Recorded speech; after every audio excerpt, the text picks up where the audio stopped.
Beat. And I'm very excited today to have with me one of the excellent PRLA team members, Hope Sterner.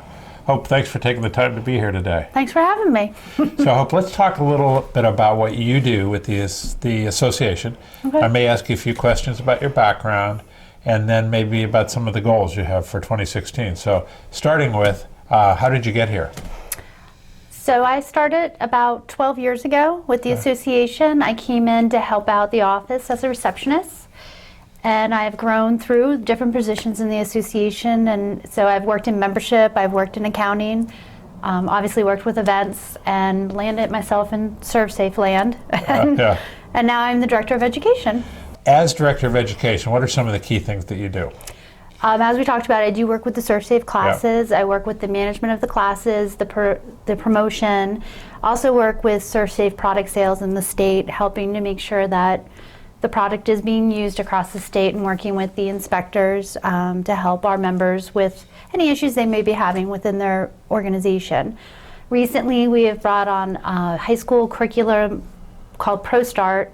It's a national program that we are now trying to get into the different schools, industry recognized program where students get viable skills and they go out and they work with industry to get a good understanding of what will be expected of them and get better skills when they're leaving. So a couple of goals of ProStart. One would be to get more young people interested in our business, because what the number one complaint we hear from members is they can't find help, especially back of the house help, chefs and cooks and things like that. And many people will be able to use this curriculum and go directly to work, those that may not want to go to college, or they may get interested in a college hospitality program. Yes, exactly. That's great. This would be one of our objectives that we're working towards, is to try to revive the HTMP program, which is on the hotel side, same basic concept, but it's just it's a hospitality curriculum versus a culinary curriculum. So excellent. Good. That's what we're looking to do. Good. So what are some of your goals for 2016? Well, we've already touched upon a few of them, which would be growing the ProStart program, trying to get HTMP, the hospitality programs, revived in the high schools. But we're also trying to look at our ServSafe classes to better understand how to communicate out to our members what we are offering, and trying to offer new educational services for our members. I'm not sure if we've talked about it yet, but the webinars, trying to get a webinar series going throughout the year to bring viable relatable topics to the hotel and lodging, the restaurant side, so that we can try and help you with your business a little bit. Well, one of our 3 goals is to improve the hospitality industry, and the big way we do it is through education. One of the big ways we do it. So that's a big role for you. Excellent. The whole staff is committed to it, so it's just not me, but... You have a huge amount to do with the PRLAEF, which is kind of a sister association of ours. It's got its own board. It's the Educational Foundation, and one of their big roles is raising money to help young people that want to go on to continue education. Tell me a little bit about what you do there. It's funny, I was like, I didn't talk about scholarships. So the main focus of that board at this point is to raise scholarship funds.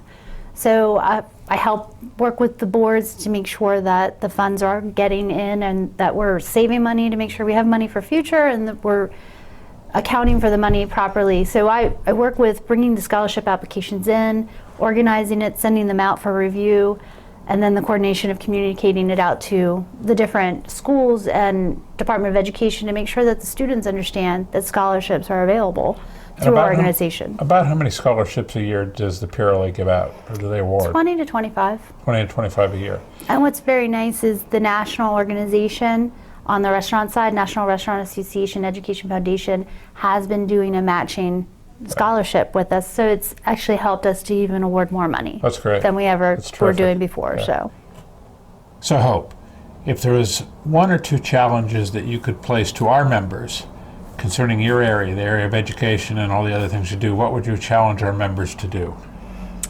I would challenge them to pay attention to our communications. And that's our biggest challenge here, is finding a way to communicate with our members in the way that is going to catch their attention. And understanding the benefits that are available to them through ServSafe, through legislatively, through our networking events.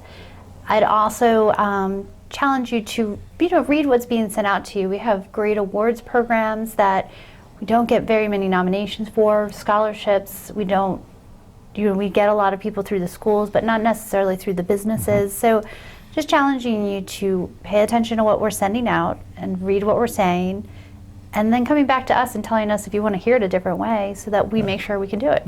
Okay, sounds good. There's definitely a lot of people doing a lot of good things in the industry, and if we had more nominations, we could have more awardees when we get together for our conferences. So Hope, thanks for taking the time to come into the Longstreet Beat studios today. Appreciate you telling us a little bit more about what's happening in your area. Great, thanks for having me. You bet. And I'm John Longstreet with another edition of the Longstreet Beat. Thanks for tuning in, and we'll see you again next time.